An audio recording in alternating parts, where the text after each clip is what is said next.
Olha, mas que povo sujo esses procuradores da Lava Jato. Essa sexta-feira agora, o procurador Frederico de Carvalho Paiva, ele ratificou uma denúncia contra o Lula no caso do sítio de Atibaia. Quer dizer, ele reapresentou a denúncia contra o Lula para a vara lá de Brasília. Essa denúncia tinha sido feita na vara de Curitiba, o Lula tinha sido condenado pela juíza do copia e cola, e aí o STF anulou as condenações. Mais do que isso, quando o STF decidiu em junho que o Sérgio Moro era um juiz ladrão, menos de uma semana depois, o Gilmar Mendes, do STF, ele fez com que a suspeição do Moro fosse estendida para o processo do sítio de Atibaia e para o processo do Instituto Lula, um processo em que a Lava Jato, depois a Vaza Jato provou que eles não tinham visto nada de errado, mas eles denunciaram o Lula por corrupção, por ter quase recebido, não recebeu, um terreno para o Instituto Lula do Odebrecht.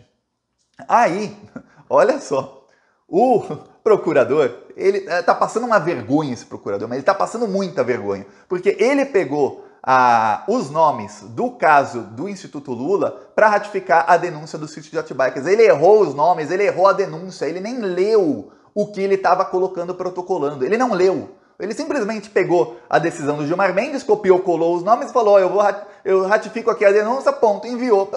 A denúncia errada. Só para você ter ideia do tamanho da ilegalidade que eles estão fazendo, só para tentar continuar perseguindo o Lula. Se você não entendeu direito, é porque a coisa é meio complicada, mas eu vou explicar aqui direitinho. Você vai ver o nível de sujeira desses bandidos da Lava Jato. Mas, antes de eu falar sobre isso, um segundinho. Se você é Lula 2022, inscreva-se aqui no canal, aproveita e curta o vídeo. Se você é fora Bolsonaro, também inscreva-se aqui no canal, também curta o vídeo, porque, meu Deus do céu, tá passando uma vergonha esse procurador. Como é que o cara faz uma denúncia sem ler? Ele não leu. Simplesmente parece a juíza do copia e cola, aquela vagabunda. E eu posso chamar de vagabunda porque vagabunda é a pessoa que não trabalha ou não quer trabalhar. No caso, uma pessoa que recebe mais de 35 mil reais por mês e não faz nem o trabalho, simplesmente copia e cola uma sentença, é ou não é? É ou não é? Comenta aí você. Tá, esse procurador tá no mesmo nível. Vamos lá, cronologia dos fatos. Há alguns anos, 2017, 2018, os ladrões de Curitiba, aqueles bandidinhos, procuradores, eles apresentaram a denúncia do sítio de Atibaia contra o Lula. Quem fez o processo investigatório, a parte investigatória, foi o juiz Sérgio Moro. Ele, praticamente toda a parte investigatória, ele era o juiz. O que isso quer dizer? Isso quer dizer o seguinte: vamos supor que o procurador chega e fala: olha, o procurador é quem investiga. Ele chega e fala: olha, eu encontrei aqui indício de uma coisa, mas para eu investigar, eu preciso quebrar o sigilo bancário de fulano. Para quem que ele pede? Ele pede para o juiz do caso. O juiz do caso, no caso, era o Sérgio Moro. O juiz autoriza ou não? O juiz pode falar: não tem indício nenhum para você ficar quebrando o sigilo. Não autorizo. Preciso fazer busca e apreensão. O juiz é quem autoriza ou não. Muito juiz não autoriza. Fala: mas não tem por que fazer isso. Tá negado. Indeferido. Palavra bonita. Indeferido. Tá. Aí, no caso, o Sérgio Moro era o juiz, ele deferia tudo, ele autorizava tudo, toda a devassa que fizeram, inclusive muita coisa ilegal contra o Lula, que foi provado, inclusive ele era o chefe da acusação. Tá, por conta disso, o STF votou primeiro na segunda turma e depois, só para terminar de humilhar, porque o Fux tentou choramingar, mas para terminar de humilhar o Sérgio Moro, em plenário do STF, por um bom 7-4, ele foi considerado um juiz ladrão. Tá. No caso do triplex. Aí o Gilmar Mendes pegou em decisão monocrática, porque ele pode, porque ele é agora o relator de todos os processos da Lava Jato na segunda turma do STF. O Gilmar Mendes pegou e simplesmente disse: como o Sérgio Moro é um juiz ladrão, o juiz que é parcial em um processo, obviamente ele é parcial em todos os processos. Então, os processos em que ele também esteve à frente também estão anulados. Todas as ações do Sérgio Moro. No caso do sítio de Atibaia e de um processo do Instituto Lula, que a Lava Jato também tinha inventado contra ele, que o próprio Odebrecht tinha inocentado o Lula, nesses dois processos, o Sérgio Moro teve ações, então com as ações sendo anuladas, como as ações dele foram na fase investigatória, toda a fase investigatória é anulada. Então, a denúncia que foi apresentada, para quem não sabe, a denúncia é quando os procuradores, os investigadores, eles chegam e falam assim: investiguei, achei indício, eles preparam uma denúncia, papéis bonitos, mais de 100 páginas, no caso do Lula tinha quase 1000 páginas, ele fala: tá aqui, a denúncia e os indícios ou provas que eu tenho. O juiz aceita a denúncia ou não. Se o juiz aceitar a denúncia, os acusados viram réus. No caso, quem aceitou a denúncia foi a juíza do copia e cola, viu? O Lula virou réu, depois ela condenou. Tá. Se o juiz não aceitar, eu vou dar exemplo. Na vara de Brasília, o juiz nunca aceita as denúncias contra o Lula. A última vez ele deu um esporro, mas ele deu um esporro nesse mesmo procurador. Ele falou praticamente assim, não me faça perder tempo. O seu trabalho, você paga com dinheiro público e você faz uma denúncia dessa, não tem prova, não tem indício, não tem nada. Tem só coisas da sua cabeça. Tchau. E ele arquivou o processo. Só para você ter ideia de que a denúncia feita pode ser aceita ou não. Esse procurador, aí tá. O Gilmar Mendes estendeu a suspeição do Moro para esses dois processos. Esse procurador pegou a decisão do Gilmar Mendes, do caso do Instituto Lula, ele se confundiu, não sei, ou não leu, simplesmente pegou a decisão, copiou, colou os nomes do caso do processo do Instituto Lula, que são outros nomes do sítio de Atibaia. E chegou e falou, ó, eu vou ratificar aqui a denúncia contra ele, por causa do sítio de Atibaia, no processo tal. Por quê? E aí ele fala, somos 13 procuradores, alguns procuradores da República, outros procuradores regionais, e nós trabalhamos. Então, se o juiz, que foi considerado parcial, ele estava na fase investigatória, os atos dele, obviamente, não são parciais, porque foram atos pedidos por nós, procuradores. Só que tem uma coisa, desde maio o Lula já pede a suspeição desse procurador e de um outro, porque eles apareceram nas mensagens da Vaza Jato. Aí ele vai lá e protocola isso.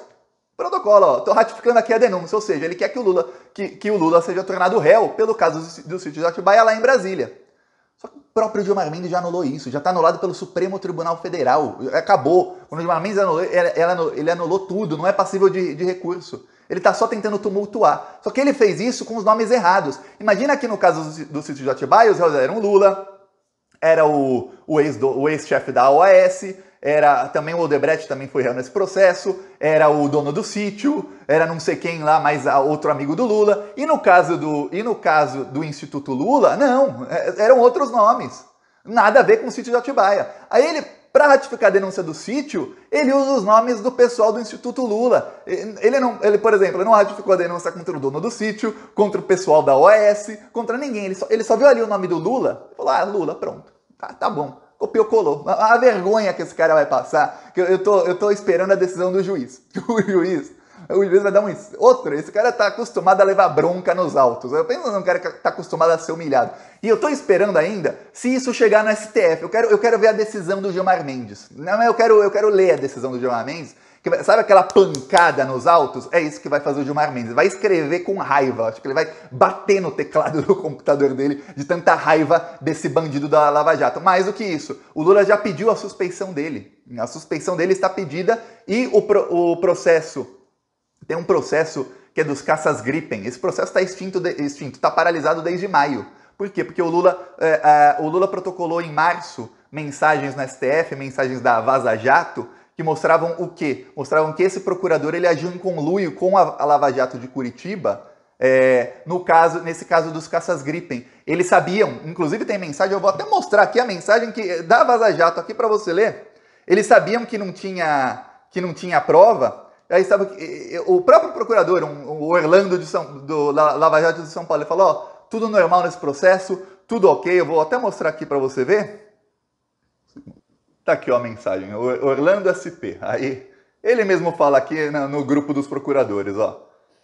Sobre os caças, nada de anormal. Ele ainda fala que depois que eles compraram, em uma parte da mensagem ele fala aqui, houve um upgrade do equipamento. Dá para ver aqui, deixa eu ver. Houve um upgrade do equipamento. Quer dizer, o governo brasileiro comprou os caças e ainda melhoraram depois do governo brasileiro assinar o contrato. Ele falou nada de anormal. Aí esse procurador, esse aí de Curitiba, Frederico de Carvalho Paiva, junto com os bandidinhos de Curitiba, eles em conluio, mesmo sabendo que não tinha nada de errado, eles tentaram para conseguir apoio do governo dos Estados Unidos, eles tentaram falar que a Boeing foi prejudicada para ver se o Departamento de Justiça dos Estados Unidos entrava também para ver se depois eles conseguiam de alguma maneira denunciar algum servidor. Eles queriam denunciar algum servidor público, por quê? Porque eles descobriram que o Lula nem tratou da negociação. Na parte que foi envolver dinheiro e tudo mais, e a escolha dos caças, o Lula não estava tratando. Então, como não tinha o dedo do Lula ali, não dava para denunciar o Lula. Então, eles colocaram qualquer servidor como bode expiatório só para poder colocar o nome do Lula junto. Foi isso que eles fizeram, isso foi provado pelas mensagens. Então, agora eu vou mostrar aqui o carro de som em Suzano, São Paulo. Ó.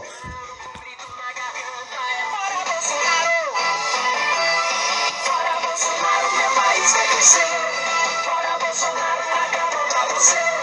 Fora Bolsonaro.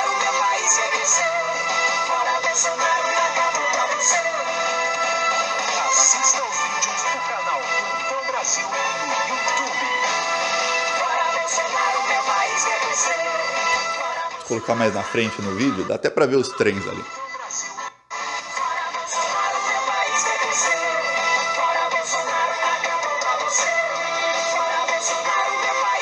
Agora imagina esse trem lotado e todo mundo escutando "Fora Bolsonaro".